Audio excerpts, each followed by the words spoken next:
Hello, I'm Monica Price and welcome to Cuppa TV.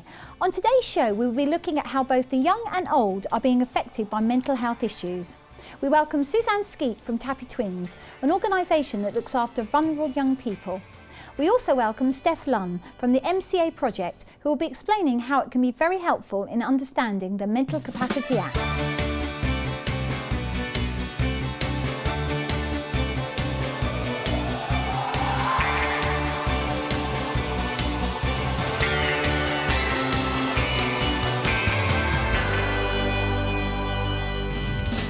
My first guest today is Suzanne Skeete from Tappy Twins, an organisation that looks after children with emotional issues. So Suzanne, thank you so much for joining us again. Thanks for having me again. You've been on Cuppa TV before, so it's wonderful to have you back. And since then, I know a lot's been going on. So a little bit crazy. First of all, Suzanne, tell people who missed the first show a little bit about what Tappy Twins actually do. Okay, Tappy Twins basically help support children from a very young age up to sort of university age, really. And we go within schools and colleges. Tappy Twins is more aimed at the smaller children. So we go in and we help support them that have gone through major traumas, any issues or behavioural problems, or specific needs like Asperger's, ADHD, and we use a lot of energy therapies like EFT to help them overcome all of those issues. And yeah, it's just seriously madness. Since we've last been on, we've just expanded all over the country as well, which has been amazing. Oh, that's amazing. I mean, you work with quite a broad section of people, don't you? Yes, we do. It's what's the age range do you mostly look after? From about reception age, so about 5 up to 18. Is the main age. With Tappy Twins it's more aimed towards the younger, so between 5 and sort of 12, 13, but I still use the twins and I still use the town for them to actually contact me when I'm not in schools when they're older as well. So, but you know, they're still getting me at the end of the day. Yes, that's right. Yeah. So and a little bit about exactly what you do. So are they referred to you, Suzanne, or do the schools contact you if they feel that they could use your help? How does it work? I'm in schools 3 days a week at the moment, which I'm trying to cut back as I need to because it's so busy, but they normally come from either referral or social services or family support services. So if there's a child that's very vulnerable, might be in care or having sort of major trauma, they'll contact us, and then basically we will go into the school, support the school, the family, the child, etc., to help that person move forward and be the best that they can be. Really. And I mean, and your therapy and in the way that you use your systems, they work, don't they, for the children? Yeah, they absolutely do. And are you still continuing to work with, how many children have you got at the moment? Do you know, or is it too many to even say? It's too many to even say. I mean, I've got private clients as well. I've just finished working with a young man, bless him. He was doing his 11 plus, and last time he couldn't do it. He was actually physically sick. So he was referred through to me, and he's come through, and it's Saturday just gone, he's just sat it. So I'm really pleased for him. Do you find, Suzanne, that there's more children now with issues, with emotional issues? There are. I mean, one of the things that is a big hot potato for me at the moment, and I'm actually looking at raising a national campaign on it, is for self-harm. I have one of my girls at the moment. She has about 12 friends and 8 of them self-harm. So that's from starving themselves to actually cutting themselves with various things. So I think the issue is they're just finding a different way to express themselves and actually get that control back. So in any way that we can help with that, we've had an emotions expert, John Rushton, on the show, and we've spoken about mental health issues, particularly in the young. Why do you think it is, Suzanne, that the young are struggling so much at the moment? I just think there's just so much pressure on them. It's all about academics, and we're not concentrating. I do think as a society we are really letting our kids down. In a lot of different ways. It's all about results, and we don't actually look at developing the emotional aspects of the child. And if someone's not emotionally ready, they're not going to do well in exams anyway. So we need to look at the whole picture to ensure that they are the best that they can be and they're happy. Do you think because of that, because the schools and colleges are so results driven, that the emotional side of the child gets left behind? I do, definitely, yeah. That's the whole point of me going in and working with the children, whether it's just that they've got lack of confidence or whether they have actually gone through major trauma, it doesn't matter. They need to be in that position where they've moved on from it and they feel comfortable to then get the results that they need and have a really happy future, so I do think there's an issue at the moment. And when you're working with them, do the children open up and share their stories with you? Oh, they do, bless them, yes. I absolutely adore them. As you know from last time, they all become my babies, and then I send them off as little swans and off they go into the world. They're just incredible, and I'm very blessed that they actually open up because they tell me everything, and I'm really fortunate they do that because then I can help them. You know, and because of the techniques that we use as well, it's very easy for them to open up without them even realising they've opened up.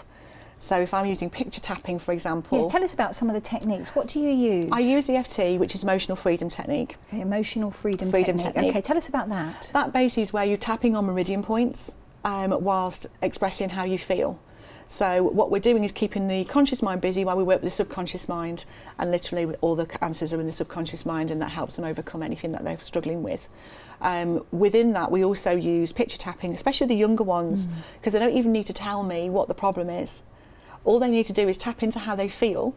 They draw a picture, and then we tap on the contents of the picture, and we do several pictures, and they get resolution, and the issue's gone. So we don't even need to know, and that's the beauty of it, especially if they've got trauma. You know, if they're not ready to tell you, then we can just get them to just start to draw. You know, and when brilliant. they're sort of with you, do you work with them in a few sessions? How does it work? Yeah. I mean, if you've got a minor issue, I suppose, I don't know, maybe a little bit of lack of confidence or nerves about exams or something, maybe about 5 or 6 sessions. But if you're working with major trauma, then that's going to come down to the individual. But yeah, they do vary a great deal. So I'm in schools, when I go in, I'm in every week. And I see the same children every week until they go into the world, and then I get another bunch. Is that really important, do you think, for the child to have the, you know, the regularity, so it's you all the time? Is that important for a child with emotional issues? Yeah, definitely. Why is that important? Because they need that continuity. They need to know. A lot of these children don't even get hugged. You know, they don't know that they're loved. And my belief is that every child deserves to be safe, happy and loved. And because I am who I am, and I never change with them. You know, I'm a very open and sort of hopefully a very caring person. You know, they can open up to me very quickly, and they know that, say for example, in one school I'm there every Thursday. They know on that Thursday, if they've had any issues during the week, they can talk to me. But also they've got the online platform that we have as well, which obviously is in the town, where they can come and speak to me anytime they want. So that support is always there for them. Now at the moment you're doing this in the West Midlands. Yes. And beyond, have we gone a bit beyond that? Oh, we've gone beyond that now. My goodness, gone to the other side. We've gone to the dark side. Yes, we have got people now in Surrey. I was in Surrey yesterday in a few schools. We've got Lorraine, she's beautiful in Surrey.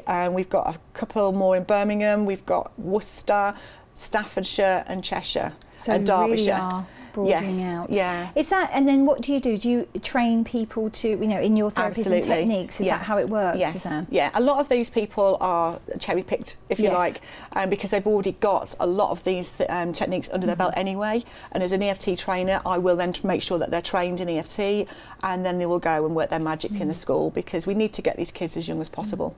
So, I mean, you were talking about self-harm. Is that going to be something you think is going to be increase? I think so. It's a huge problem, a huge problem. One of the schools, again, that I've been in, they've got so many of their year 7s. Gosh, that are self-harming. That? That's 11. That's my daughter's age. Yes. You know, that's 11, and that is really scary. And they go from rubbing, so they'll use like a rubber or something on their skin until it hurts, until it's damaged the skin, and then they'll get blades out of their pencil sharpeners, and then they'll go to breaking rulers, and then they'll go to glass. It's a huge issue, and these kids are crying out, and we need to listen to them. We need to make sure that we're supporting them in every way that we possibly can. And the reasons behind self-harming, Suzanne, Yep. do you tell us just a little bit about what your thoughts are about that, why they would choose to self-harm? I think a lot of them is a way of controlling. So, for example, someone who starves themselves, who doesn't eat properly, is basically saying, nothing in my life is in my control at the moment. However, I'm in control of what goes inside me. So they starve themselves. I've got a lot of people that do that, a lot of young ladies and boys actually that do that. With regards to if they're going through trauma or they're feeling pain, I've got a young lady that cuts herself when she gets angry. So it's her way of expressing herself rather than getting angry with people. Yes. She's trying to control how she's feeling, and that takes away the pain. Although it doesn't, because obviously end up with scarring. Yes. You know. And when you're working with children like that, what do you find is, you know, is the core? Is there a core problem? Is there a sort of a pattern you're finding, or is it quite different? I think it's very different for every child. I think a lot of the time they have gone through major trauma of some description, or they're feeling very vulnerable and controlled.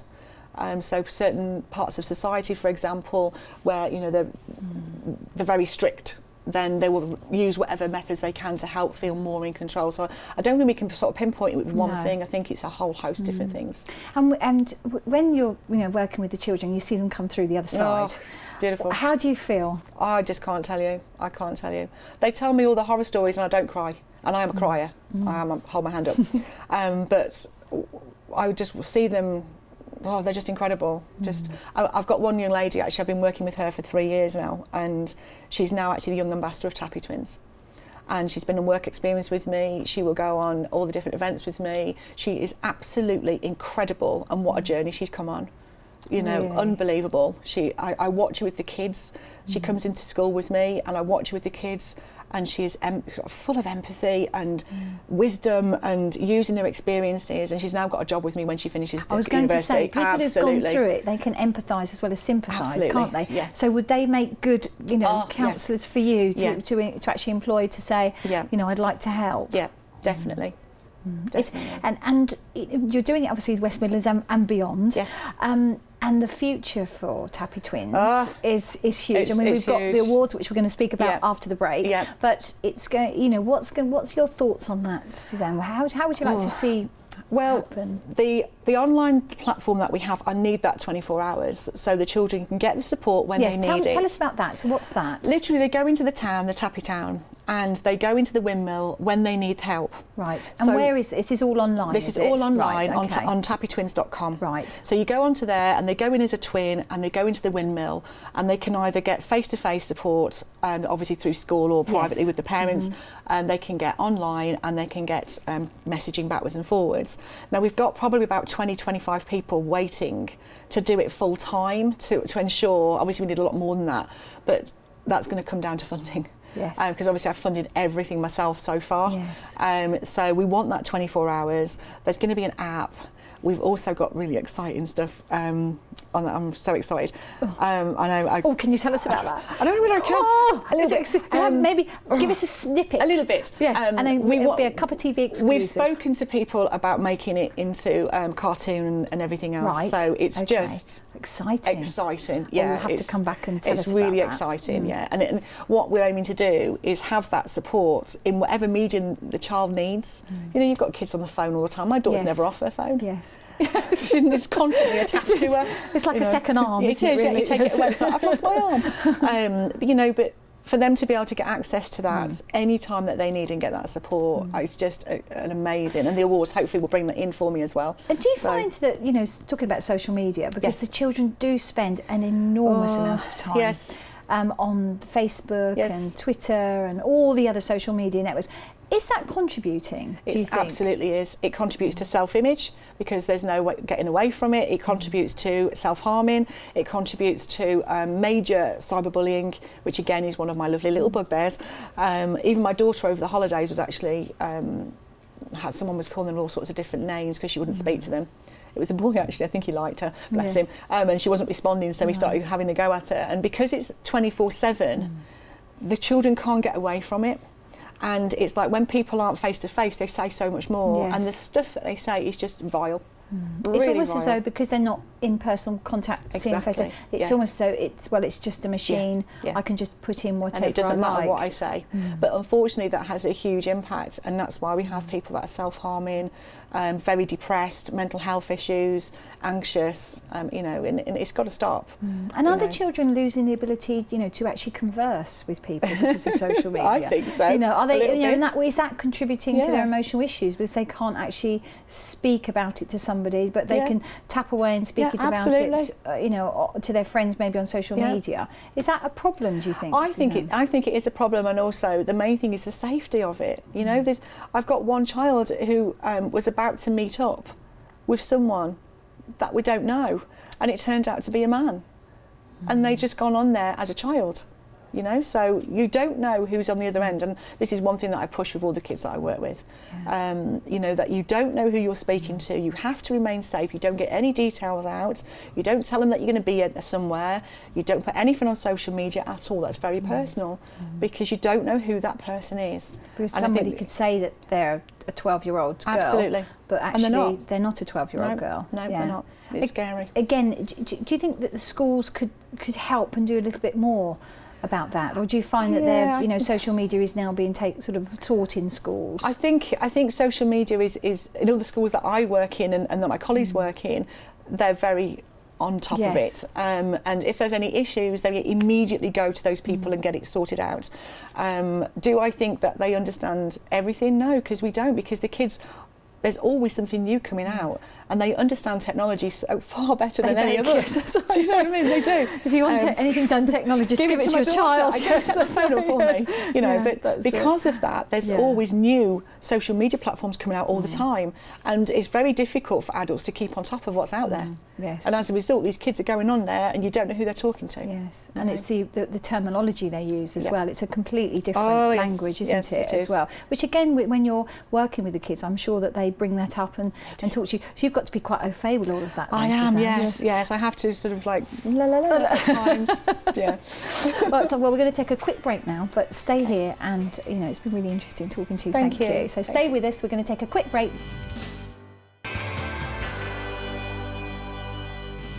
Welcome back to Cuppa TV. I'm still here with Suzanne Skeete from Tappy Twins. Suzanne, thank you so much. It's just been great talking to you. Thank you. And we've got so much more to talk about. Let's talk about the awards. Now, tell me about those, because those are coming up quite soon. They are very soon. Okay. They're the Courageous Kids Awards. They're on the 21st of November, and it's going to be at the Great Hall in Birmingham University, which is the most stunning room you have ever been in. It's so beautiful. There are 21 awards.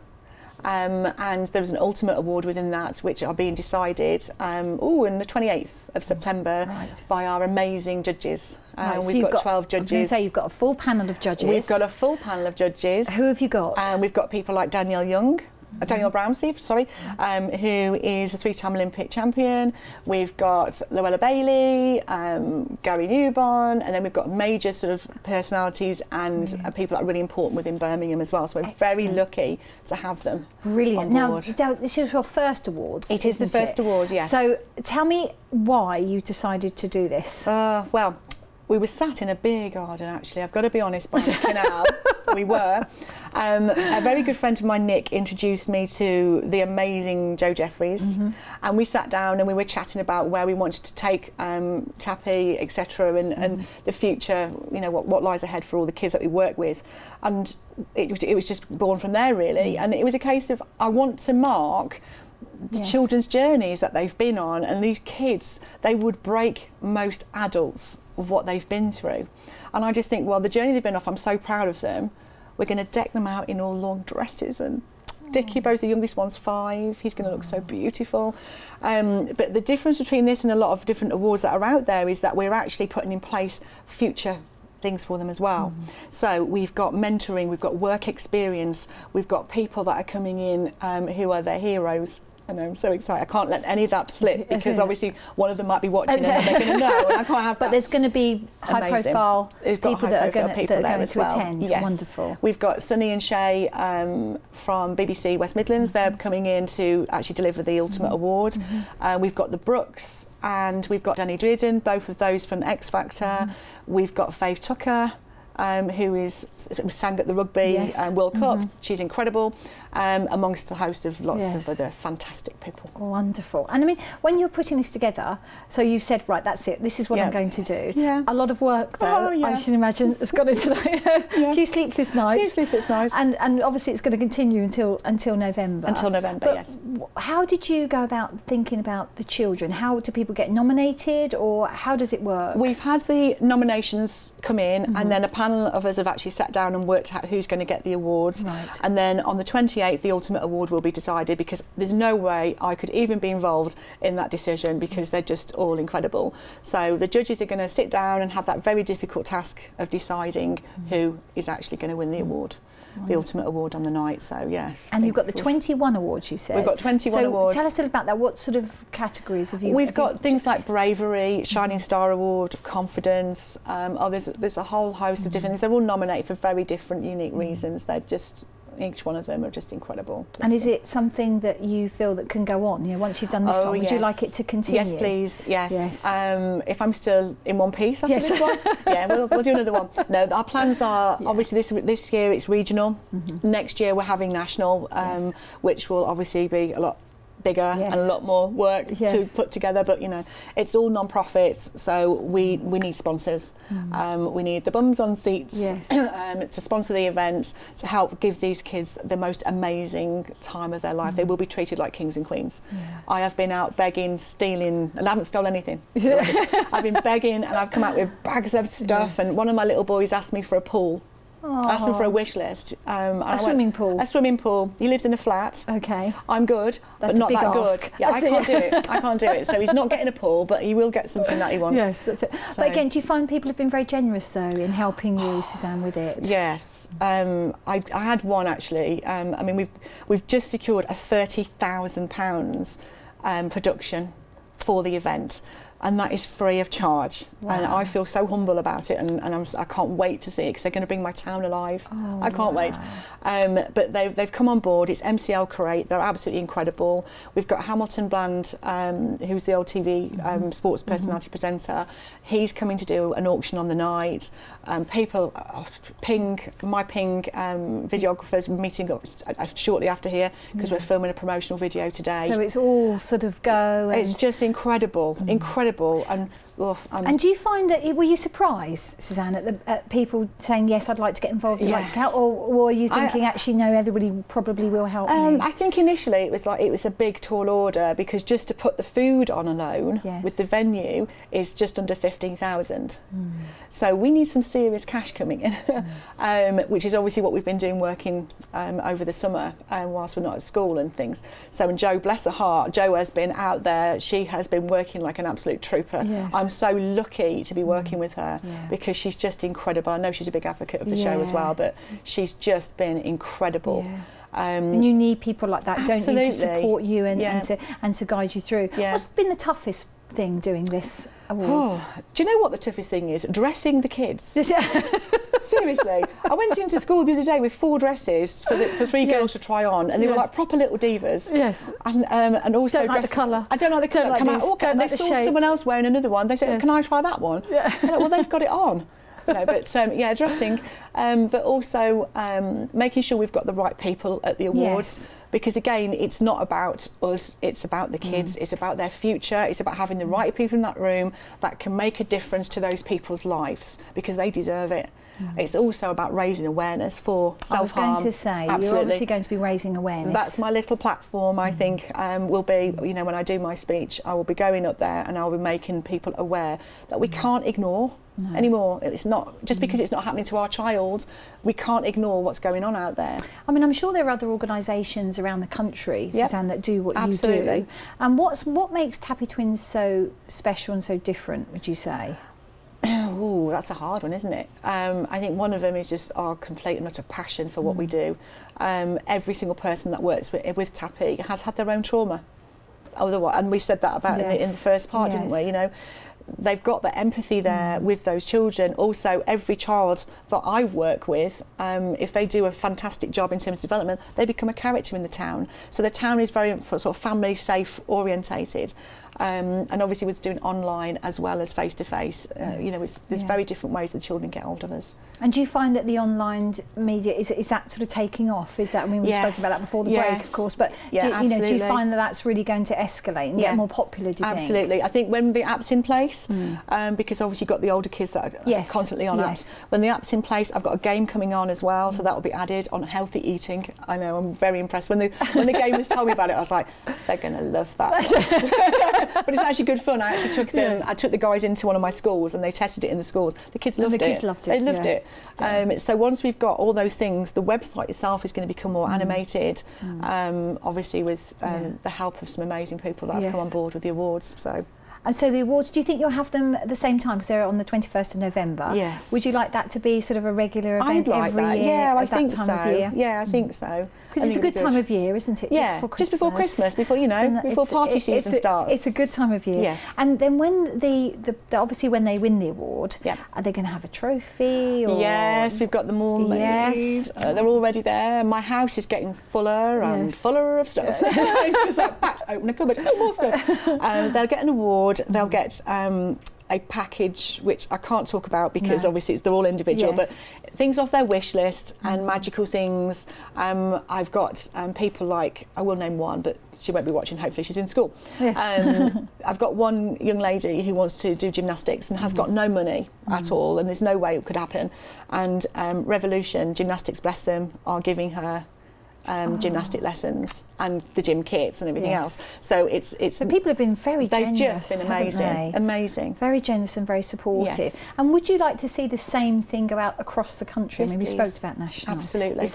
Would that be your dream, Suzanne, yes. to do that? Yes. And I think the ultimate award should be national as well. You know, maybe we could have like regional and then get to the big one. Yes, and have regional sort, like they do with the pageants. Yes, you know, we have those on the show. Have regional sort of heats, if you like, and then go to a national. I think that'd be good. And if you could go to the government, you know, and look and say to them like, these are the issues. These are what I see every day when I work with children. What would you say to any of the?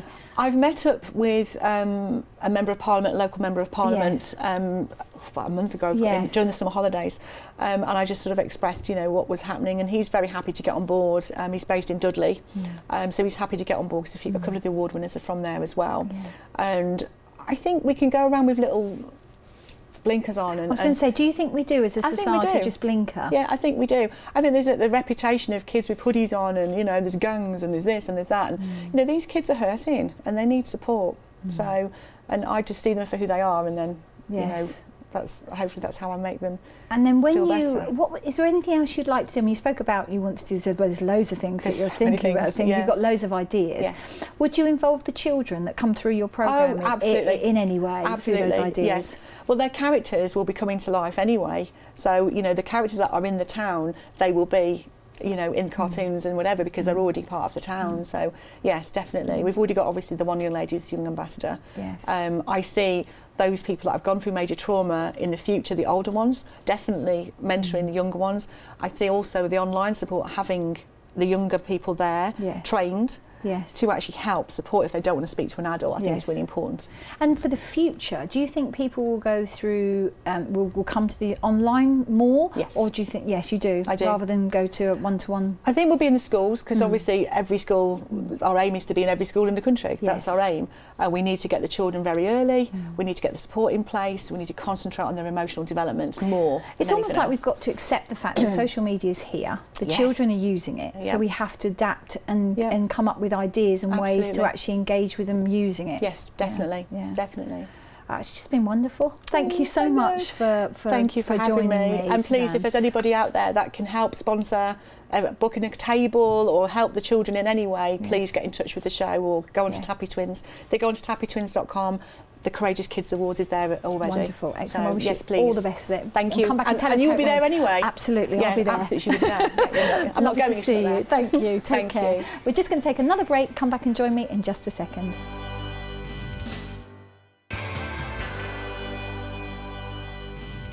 Welcome back to Cuppa TV. I'm now joined by Stef Lunn, a lady who's managing a project called MCA. She's here today to tell us all about it and to talk us through. So welcome, Stef. Thank you so much for joining us on Cuppa TV. Thanks for having me. Wonderful. Now, it ties in very nicely with, we were just with Suzanne from Tappy Twins, and now we're going to be talking about sort of the other end of the spectrum. So tell us a little bit about what the MCA project is. Okay, so the MCA project, which is not very snappily titled, takes its title from a piece of law called the Mental Capacity Act. Right, so the Mental Capacity Act, so obviously that's the MCA. Yes. Absolutely. Yes. Now, it's not very exciting sounding, but it is very important. And basically what it does, it's a piece of law that's been around since 2005, and it is just there to protect people's right to make their own choices. The big choices in their lives and the small choices in their lives, and it particularly protects people who have some difficulties in understanding or thinking or making decisions. So people with dementia, people with learning disabilities, or people with mental health problems, or even a physical problem or an emotional problem, like Suzanne was talking about, which affects somebody's ability to kind of weigh up and understand the choices that they're making. Concise decision, yes. And is it aimed at a particular age group? Not at all. So, well, the Mental Capacity Act actually applies to all people aged 16 and over.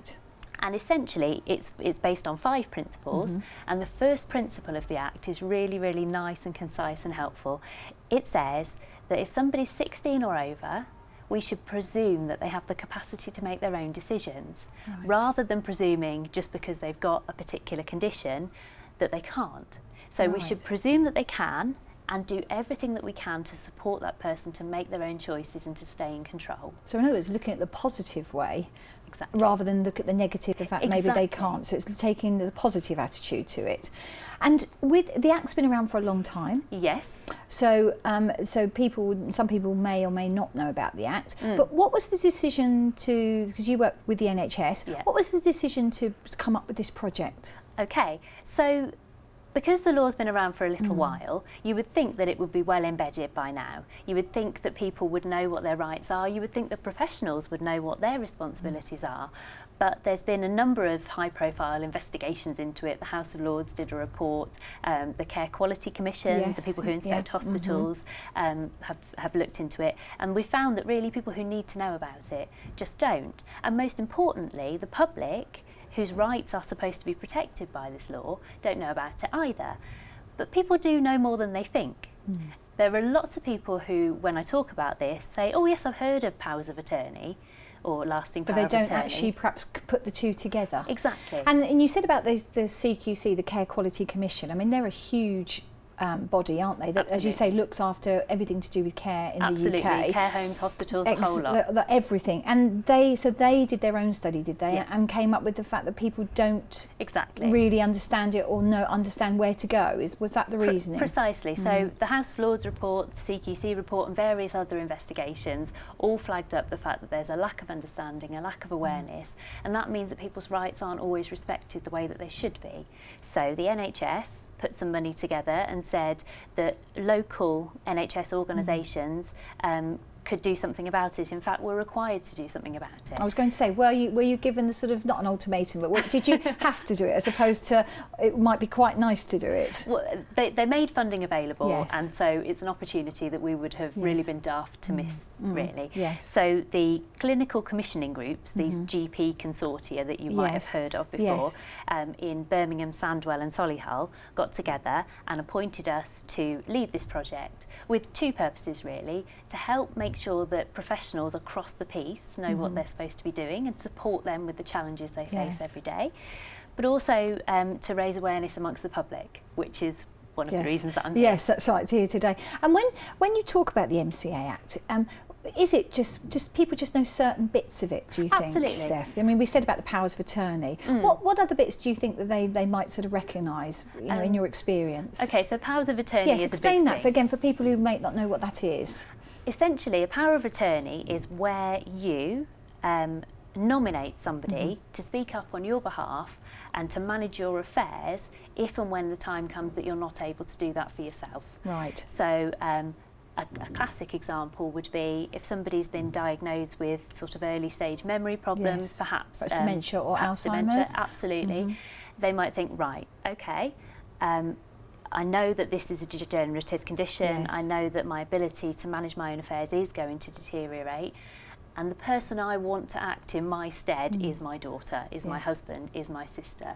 And you nominate that person, it gives them the legal authority to make certain decisions on your behalf. It means that someone who you know and love and trust, and someone who knows about you as a person, is making those decisions on your behalf. Because it's quite a thing, isn't it, to be given the power of attorney? It's quite I mean, it is power, isn't it? You've got really power to control that person's life. So again, the Act will stipulate, who can, not exactly who can do it, but it will give guidance to that person. Absolutely. So actually, lasting powers of attorney, there are 2 sorts. Yes. There's one which means that the person can look after property, finances and sort of those kinds of affairs. Yes. And that can be enacted even when the person has still got the capacity but actually hasn't got the physical ability to manage those things anymore. So if I nominated my sister to be my property and finance LPA, then she would be able to do that even if I said, oh, I'm too poorly today, can you go to the bank and do these things for me? Okay. The other kind, the health and welfare LPA, only kicks in if the person lacks the capacity to make that particular decision about a particular operation or a move to a particular care unit or something like that. And there is protection. I guess there might be a worry that somebody might act against your wishes. Yes. Obviously, the key thing is to talk to that person, be confident that they know why you're nominating them, and for you to have faith and trust in that person. Yes. But there is a court of protection that exists, and so on the very, very, very few occasions where people act in a way that is not in accordance with that person's wishes, feelings and best interests, then the Court of Protection can actually take that LPA away. And also the person, for as long as they have the capacity, they can always revoke an LPA. I was going to say they can change their minds. Absolutely, of course they can, because the whole point of the Act is the person's choices belong to that person. It's your decision. Yes. And I mean there's been a lot in the news about people's choices and what they want to do as far as when they come to the end of their lives. Obviously we've seen an increase in dementia and Alzheimer's, so this obviously links in with families and carers of those people will be very concerned about what's going to happen to their property and their wealth and just everything around them really. So part of when you were asked to manage this project then, because your background is social worker, is that right? Yeah. So part of when you were asked to manage this particular project, Steph, did you think this was a good idea? Did you think this is what was needed? Oh, absolutely. I mean, personally, I'm a little bit geeky about the MCA. I like it. That's okay. I like you can allow to be. You're managing it. That's fine. Yes. It's because it's really one of a very few pieces of legislation that exists to protect and enable people's rights. My background is in disability, particularly in learning disability, and I've seen lots and lots of people where their choices have been taken away from them on the presumption that they can't understand. Yes. But actually, we all make choices on the basis of imperfect information. Who hasn't ever made a mistake in their lives? And we learn from those mistakes. Yeah. So, of course, there are times when people can't understand the consequences of what they're planning to do. And in that case, it may be appropriate to step in and take a decision on their behalf. But I use myself very often as an example. Every day, I cycle to work from Snow Hill Station up the Hagley Road. So I go up Broad Street, I go up Hagley Road on my little fold-up commuter's bike. And probably you would say that's not a very wise decision, but I understand the risks. I understand that it's a busy road. It's a busy road. There's a chance that someone will clip me or I'll fall off. I understand I might end up under a bus, but I know that. And because I know those consequences, we would say that I have the capacity to make that decision. And far too many people who have lived their own lives, have lived a full life and have made their own decisions are seeing those decisions taken away from them before they ought to be really. For some people, their life has become so small and so protected that they're not living anymore. And so the MCA is about you keeping control of your decisions, you nominating someone who you know and love and trust, who can make the decisions that you would have taken. And also, the other thing people will have heard of, you were talking about end of life, is people have often spoken about living wills. Yes. Tell us about that. So that's a provision of the Act. In the Act, it's actually called making an advance decision. Right. And it's as simple as writing down and talking to people involved in your life about what you would and wouldn't want for the future. Right. So the classic example of a group of people who use advanced decisions very often are Jehovah's Witnesses. So a lot of Jehovah's Witnesses, during their life while they've got capacity, know that they don't want certain medical procedures to be undertaken with them. And they think, well, okay, but in the future, if I'm not able to express my wishes, I still don't want those kinds of things happening to me. So they note it down, they raise it with their GP, they make sure that everybody involved in their medical care is aware of it. An advanced decision doesn't have to be fancy. It just needs to be recorded with the people who are involved in your care and treatment. And it can include, and I realise this is a very touchy subject, but again, I think it's people's right to know this. It can include a refusal of certain life-sustaining treatment. So if you've watched a relative go through a very long and drawn-out and painful illness, and it's an illness that you yourself have inherited, you can say, if I was in the same situation, I do not want this, this and this to be done to me. And so that's another way of you maintaining that control, even if you're in a situation when you can't express yourself. See, I don't think people, and probably some of the viewers, because some of the things you're saying I didn't even realise, so you know, some of the viewers will be thinking the same. So again, it's good that you have this project, because you're going to be highlighting the things that are in the Act and really letting people take back control of their lives. Absolutely, that's what it's all about.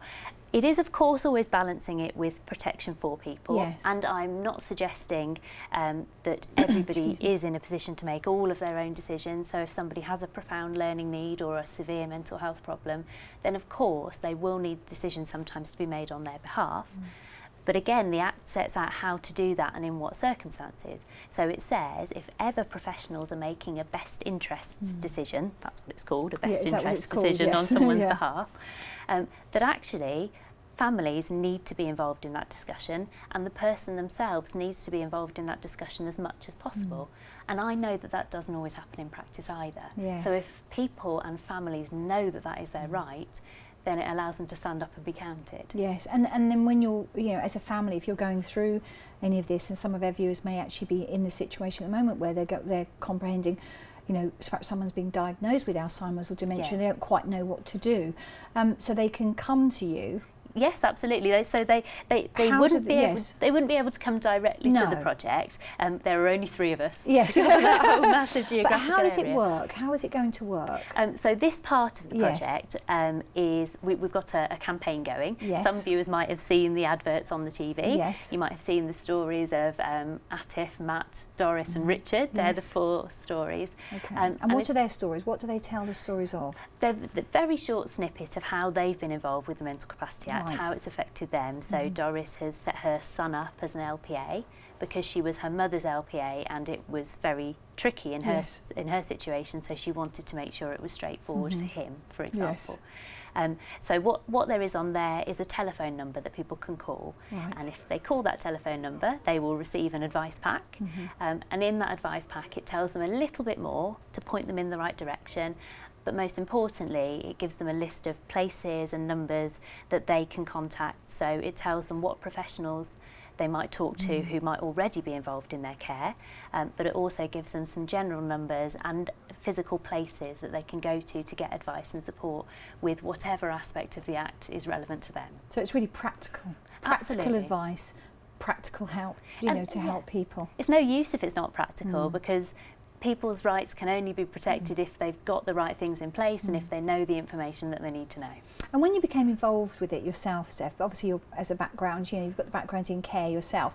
What was it something that you've said already, you know, it's something you've got quite a passion about. Are you pleased the fact that now this has come together and you've got this project that people have and will have the understanding of what it actually is all about? Absolutely. I mean, it's a great responsibility really on our part, and I'm hopeful that we can touch as many people as we can, we can reach as many people as we can, but it's a big job because it's relevant to so many people who are not otherwise tuned into kind of health and social care, and it can only protect people, it can only support people if they know about it. So it's a huge undertaking, and we're keen to just get it out there through community organisations, through any vehicle that we have really, through, for example, the dementia cafes that the Alzheimer's Society run. They're really great at offering support on this and many other topics, and so it's just getting people to where that information to make awareness really, isn't it? Because that's, I think, when you make people aware of things, and then they have informed choices, can't they? They can then decide what they want to do or not do, as the case may be.